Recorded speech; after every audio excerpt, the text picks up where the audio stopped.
Alright, so it's a cool Saturday morning and things are underway. So, yeah. Like you say, Saturdays I like to sleep until 7, so a bit of a later start, but I'm gonna go and work on that lawnmower again. I think I know what the problem is. It's, I don't know. I'm gonna take the carb off again. I'm gonna clean it. I did notice there was one jet on there that I did not clean, and that's the actual idle screw on there. So I will tackle that. I like to get some cabbage today, plant that in the garden. I had issues with flea beetles. I have a little hoop net now, maybe that helps. And bees need to get put on spot, that will be done. And then probably something else that I think of. I mean, there's always something, but that's what I have on mind right now. So first things first, we're gonna tackle that lawnmower. Alright, so I split the piece apart again. You know, the silver lining is doing this the second time goes a lot quicker. But this is where I was before. I cleaned everything. I mean, I had last time I took the float out too. But what I didn't do and what I neglected to do, what I forgot to do, there's the jet screw down here. I didn't pull that out. So when I'm actually cleaning the port here, it's coming out here, but I bet you, my guess is there's something gunked up behind that jet. I bet you it's this jet is the problem. That's the one thing I didn't clean, and it still seems like there's a fuel issue, so we'll get that unscrewed and cleaned up and slapped back together. Alright, so I need to get the carbs still, but in the meantime, since the fuel line is still open, I'm going to do a quick test of the fuel pump to see if it's strong enough. Just make sure, you know, if it's like this anyways. So I just got a little measuring cup because it should be putting out at a minimum of 200 mils in 30 seconds. So I'll just time that, you know, turn the key over and then fill up the cup and then see how much is in there. If that's good, then yeah, I would just leave it alone.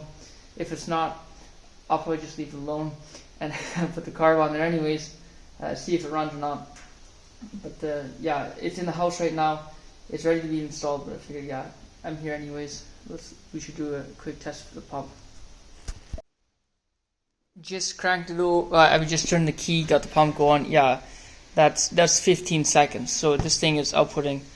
I'm not even going to bother measuring. I know that's far in excess of 200 mils. So that's good. I'm going to get the carb. I'm going to put that back on, and yeah, we'll see if it fires up. Alright, so the most difficult part about this is getting the fuel hose back onto the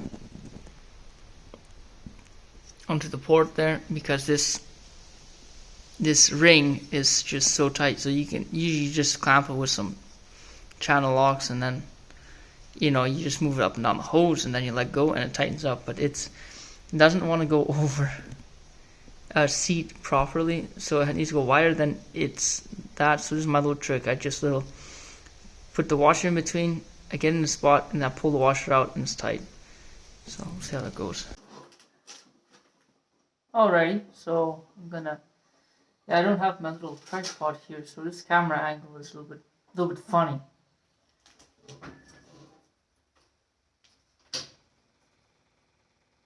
Go and prime it.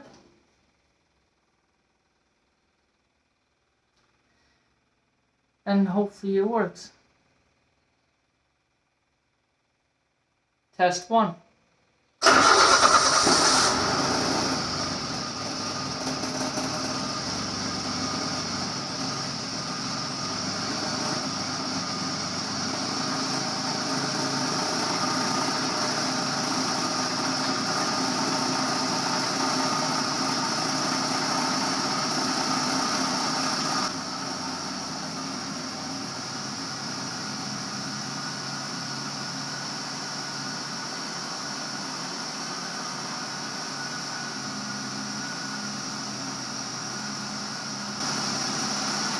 Now for the real test. I don't know if that's a good idea either. Like I said, I'm no mechanic. Oh yeah, I can see all the kids. has a tendency to creak back when it's in the higher RPM.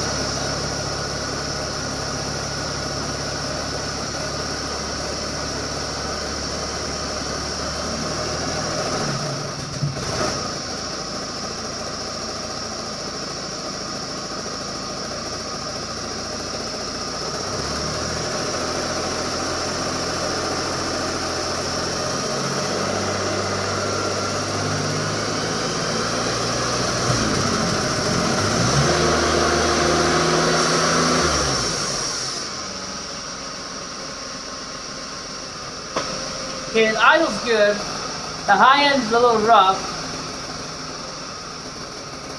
It's a little rich. Too much gas, I would think, but that I can smell.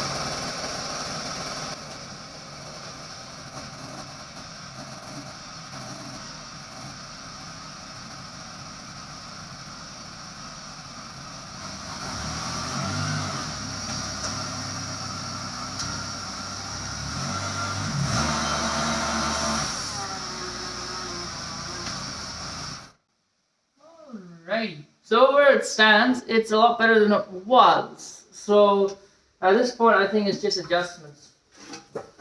Now I'll have to figure those out at another point, but... Alright, so cleaned out the... Well, I cleaned up the syrup pan. And this was my kiln setup. That was a fun time. That was... whatchamacallit. It was over 24 hours straight. It was Friday night, Saturday night, Sunday morning. It was non-stop burn, evaporating and bottling. It was all done in one shot. Probably about close to 90 gallons of sap. I don't know if I'll ever do that again. But I just scooped out the ash and the charcoal. I'll probably use that later when I get around to doing composting. So that's a nice thing, because I learned, don't put ash in your garden, because you are essentially a lie. You know, you're you're lying it really, because if you have wood ash, it's very how do you say? It's not acidic. It's a base. Is it? I don't know. Now I'm getting confused.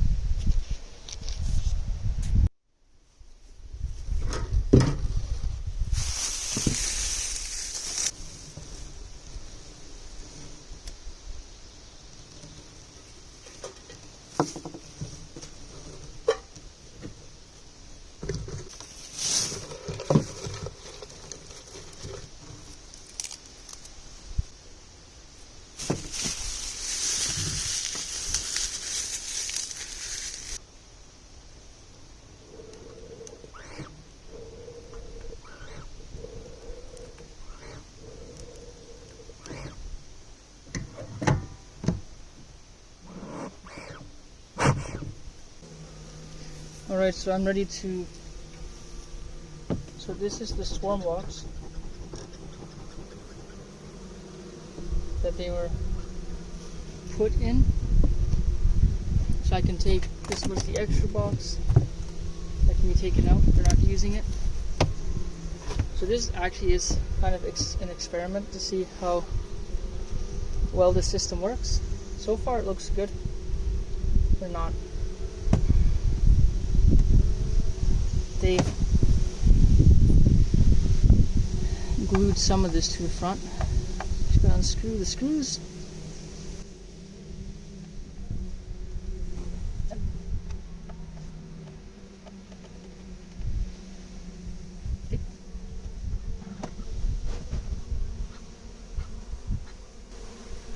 And a little bit of smoke.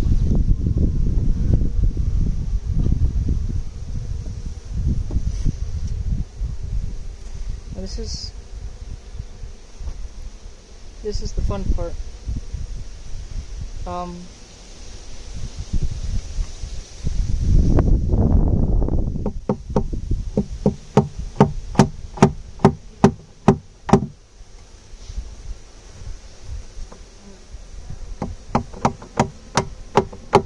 This is the worst part, actually, is getting the lid off. should get from the tap now. Just to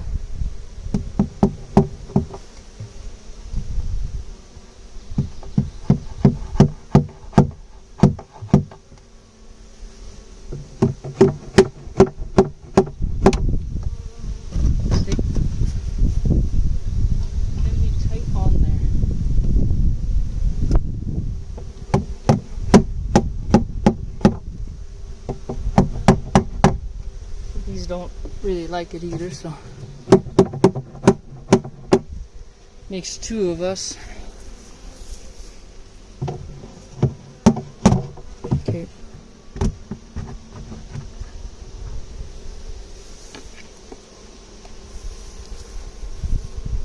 So I put the lid in front of the hive here. A few bees on there. Okay.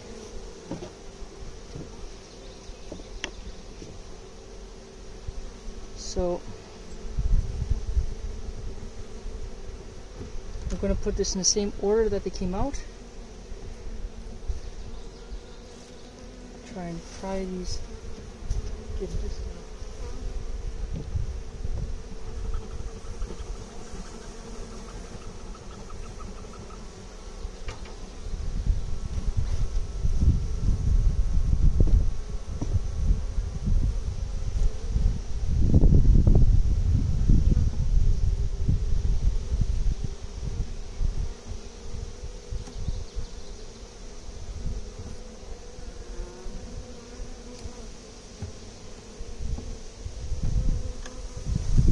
yeah, they are tight in there. You want them to be.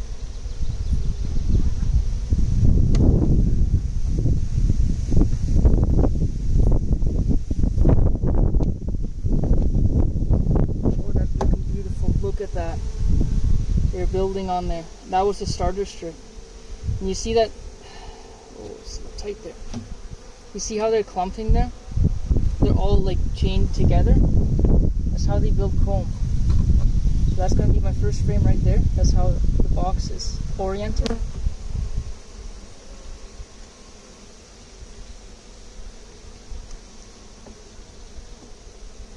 we're going to look. This should be the full frame.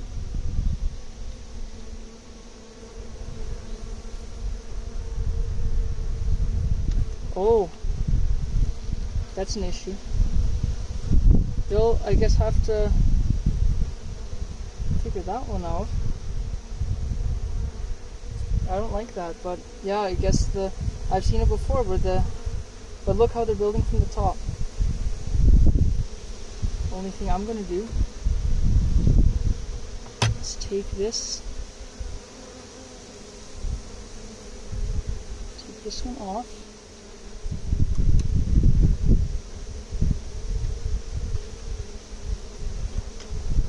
Funny, it looks like they glued a container to it.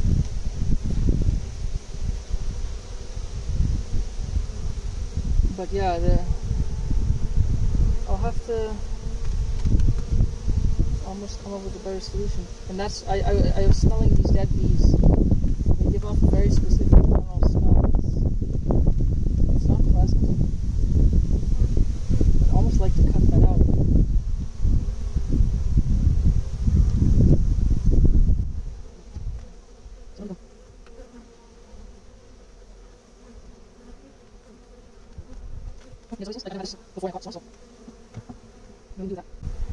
They'll have to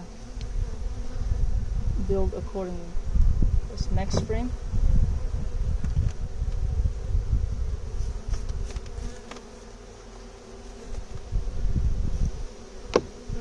And I did mess up the order of these frames. Now oh no, I didn't. I forgot. Yeah, this should be another starter strip. So these are just like 3-inch strips that are on the top. And look at that. That is beautiful. Look at that. And it's just, it was just a 3-inch piece of wax to begin with. But yeah, they're gonna clean all the dead ones from the bottom. That's what's dropping here.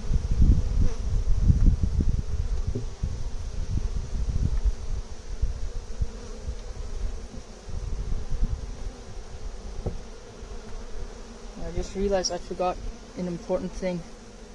That's my pillowcase that I used to cover the hives with in the end.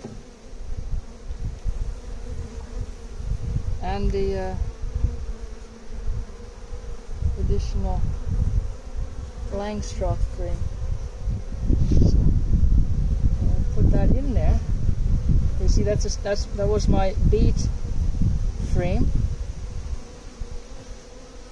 but now I got an empty space under there, so I should fill that. So I'll have to be right back. Okay, clumsy me, I should have. So this is just and this is how I engineered the hives, was so that they can both be utilized with Lazoon frames and Langstroth. So that just slides underneath. Just line it up in there. Then we can take the last frame here.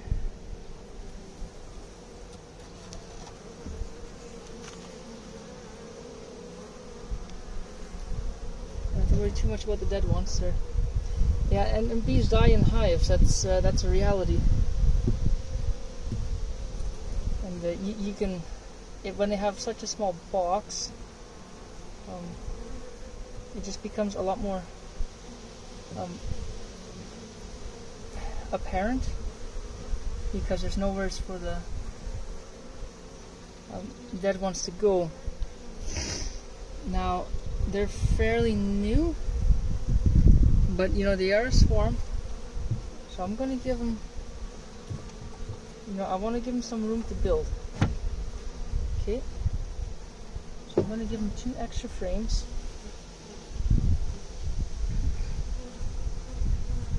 They should be able to handle it, just because they're already building on this one, and these are pretty big. And this is why I was a little bit late, because I had to quickly mock up a follower board here. So this one just slides in there.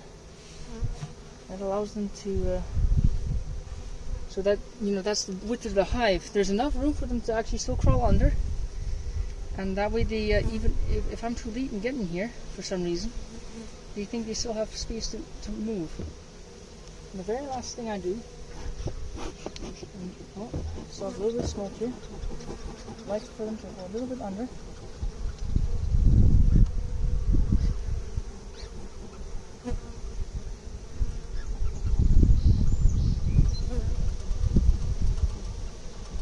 There we go, a little bit of smoke. It's a little hard to do with a windy day like this.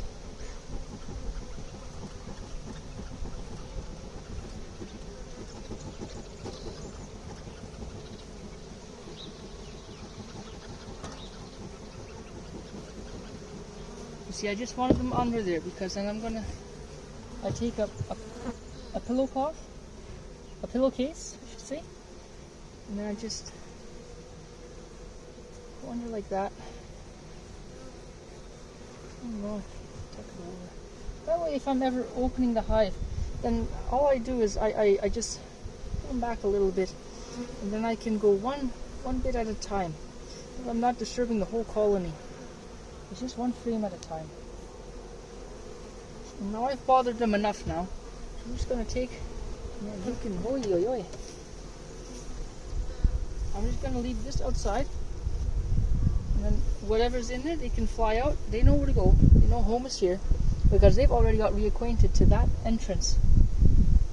And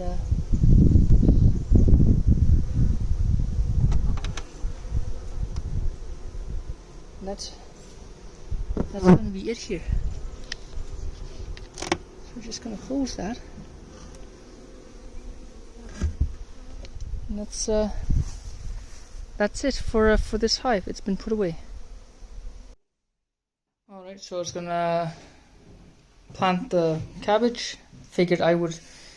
So I got this hoe yesterday. I think they call it a push-pull hoe. I've only ever known it as like a Dutch hoe. I've only ever seen it as my parents had one. It's actually, well, it's not actually Dutch. It's German, but yeah. So it's actually funny enough, it's the same company, minus theirs was built back way in the day, but I guess they're still around. So I had this handle lying around, and yeah, I don't really care for this setup, but it's what it's gonna do. This is also a weird system. It seems like this was made for a detachable. You could click it into a handle, click it out of a handle. That's what it looks like. But I don't.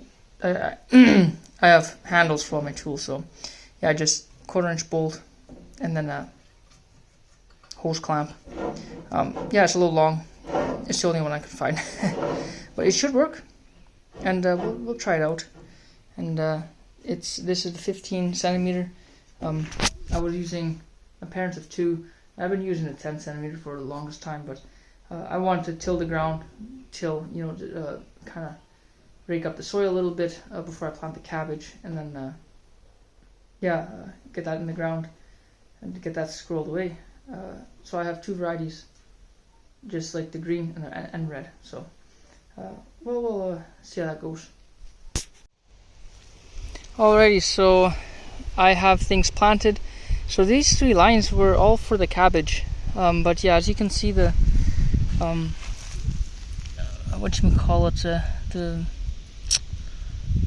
that beetle came through. Is blanking on me. Flea beetles came through and they decimated whatever was planted. So I had 3 transplants. This was one of them, and then the rest I had done by seed, and they were coming up and they were like this, and then all turned like this. Now, in its own right, I'm kind of thankful that it is flea beetles. I saw this and immediately I thought, oh, I hope I don't have something nasty in my soil. But yeah, I just planted cabbage. I picked these up this morning. So these are all now in the hoop. Now I had extra, so I'm gonna see how these do. But yeah, we had just the green and reds. So who knows? Maybe a lot of sauerkraut this year, Lord willing. And since I had extra space, I filled the rest of them with, well, what's this? This is tobacco. So I've been growing this for 3 years now. I don't really smoke, but but it's a nice crop to grow. It's a beautiful plant. I'm just, it's fun to breed and to try to get like an early season variety for our weather here. And they seem to be doing well. A little bit droopy, but they were put in here I think 2 days ago. So they're still establishing themselves. But tobacco, it's a good crop to know how to grow. It's a great survival crop. If things hit the fan, well, it's a great trading item. So that's why I still grow it.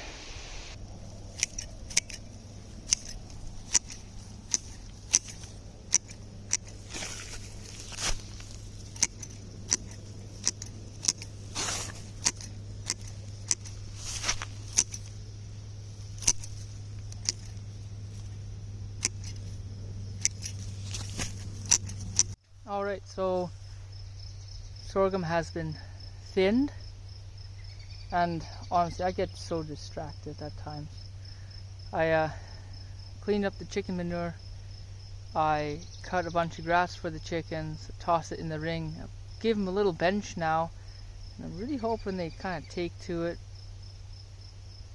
I have a feeling that a lot of this, I want the chickens to make compost. I want them to get in the ring. I want them to scratch it. I want them to forage. But I don't think they're the right breed for it, to be fair. I think these are so genetically geared to livestock feed, and that while they like foraging, they're very selective on what they want, and they want chicken feed. So either way. Here's the sorghum. This actually looks quite pretty now. Now, I didn't thin the corn. I'm honestly, I don't think, I think the spacing's pretty good. We'll see how the season goes, but the sorghum, that needed to be thin, and I thinned it to basically what the corn is. So you can see all the, like, that's all the waste stalks. Now there's one, this is what it all looked like. This row. See how close it all is? So there's 10 rows of sorghum. This is the last one, and then I went and thinned the sunflowers too. Just the double plants. Most of the spacing I kept the same, and I filled in some of the kind of the funny spots with like this. I would pluck, because I'm plucking them out anyways. I just pop them in the ground, trim back most of the leaves so that it's not trying to, otherwise you stretch it out too much. But I left one row like this, and I want to leave it like that. And that it's kind of my, I always run in these little experiments. But sorghum, by its nature, it needs to be oversown because the seed is so small. I'm thinking, well, maybe how can you, can you just leave it? Will it just the best come up? How is it gonna? What if you didn't thin it out? What if you just left it? What's gonna happen? That's kind of my thinking. So I want to see how that turns out. So we'll see how that goes this year. But I think as for that, it looks pretty good in here.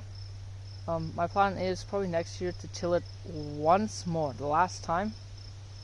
And then by that point, I hope to have enough biochar to fill this area. And then I will till it all in at the same time. And then this will be the grain field. And it should be pretty productive at that point. And then I can get rid of the last of the grass too, because that's still going to be an issue in here this season. Because yes, not everything was tilled, and there's still strips of grass in there. And but yeah, we'll figure that out this year.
All right, so I'm ready to start mixing compost, making compost. I guess we're gonna start mixing stuff.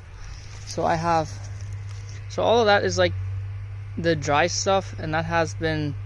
So I put like 3/4 from the bottom. I put or about 1/3 filled with water, and then I let that soak for a day. And so I'll be draining off the water. And then they say that should be to the right moisture content. And it's actually very similar when I grew mushrooms. I did the same thing. You'd take a big tote and you would have say like the straw, and you would just soak the straw in water overnight, and the next day you would just strain it off, and that should be at the right moisture content. Or with rye berries, they did the same thing. You would cook them and then you would strain them off, and that would be the right moisture content. So what I'm gonna do is, so this is 18, it should be 18 5 gallons there. 4, 8, 12, 16, yeah, 16, but some of them are 6 gallons, not 5s, and the whole thing, when I learned it, did 5s, and then I got 9 5 gallons of the fresh stuff. So yeah, your nitrogen and your carbon. So I'm gonna go mix them on this tarp here, and throughout it I'm just going to add, I got a bucket of that wood ash and charcoal, so I'll be adding that through it. And the swarm hive, well, yeah, I got dead bees in there, so I'll toss that in there, and yeah, we'll get it nicely mixed up, toss them in the ring, and stick that thermometer in there, and you know, we'll check it tomorrow, and or I forget, I'll go brush up on how this is done again. But you know, this again, it's not my idea. I got this from Billy at Permapastures Farm, and I don't know, it looks interesting. So, but I feel like I'm also gonna look into other methods too, because not to sound lazy, but I mean, when you're cutting that all, like I cut that all by hand, it was all with a scythe, and then you're stuffing everything in there. It's labor intensive, and it's not that I don't mind the work, it's the time, you know. It's but we're gonna see how the quality of this stuff comes out as, and at some point I'm gonna have to charge it with or inoculate it with some mushrooms. And I am in, you know, that's a nice thing, actually. I do have experience with growing mushrooms, so and the nice thing is, and I'm really curious to know, I got a bunch of mushrooms growing in my garden everywhere, clumps of them. And it's funny because where I got that compost, I had at a prior time grown mushrooms in the compost pile directly. I had some mycelium and I just dumped it in there, and yeah, sure enough, all of a sudden they came through, but they look a little different. But I'd like to kind of identify those, see what they're good for. But yeah, I'm gonna get this mixed up and go from there.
Alright, so it's probably close to 9 now, but our compost pile is actually 95% there. I just need to stick a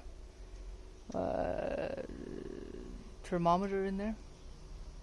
Probably put the tarp over it, and then clean everything. You hear the noises, it's working in there. So this is a real unit of a pile. And this is not stamped in there. There's lots of air space in there. So, I mean, that measures 5 foot high, and it's 3 foot in diameter. So yeah, well, like I said, this is the first time I ever attempted a hot compost. So, kind of interesting to see where this goes. And yeah, I'll go get a thermometer and yeah, I'll go drag the hose here. And we got a field of buckets to clean, and I'll spray up the tarp. Clean it up. I think I will clean there, and then see, it's a nice day for a fire. And, you know, that's a nice thing with the biochar. Now you can have an excuse to have a fire. You just sit there. It takes about 2 hours, I hear, to get that through. So I don't want to make it too late today. So we'll see where things go. Anything maybe I was thinking about putting it around here actually, because it's isolated, it's out of the way, and I've always thought about putting a fire pit here. I think it would be a nice spot for it. It's just it's secluded. So oh wait, I can do this. Oh, that wide angle. Yeah, so I'll get things cleaned up. Alright, so I'm gonna cut it there for today. The compost has been made. I just finished watering some of the plants, more like the young ones. Buckets have been washed, and things have been put away.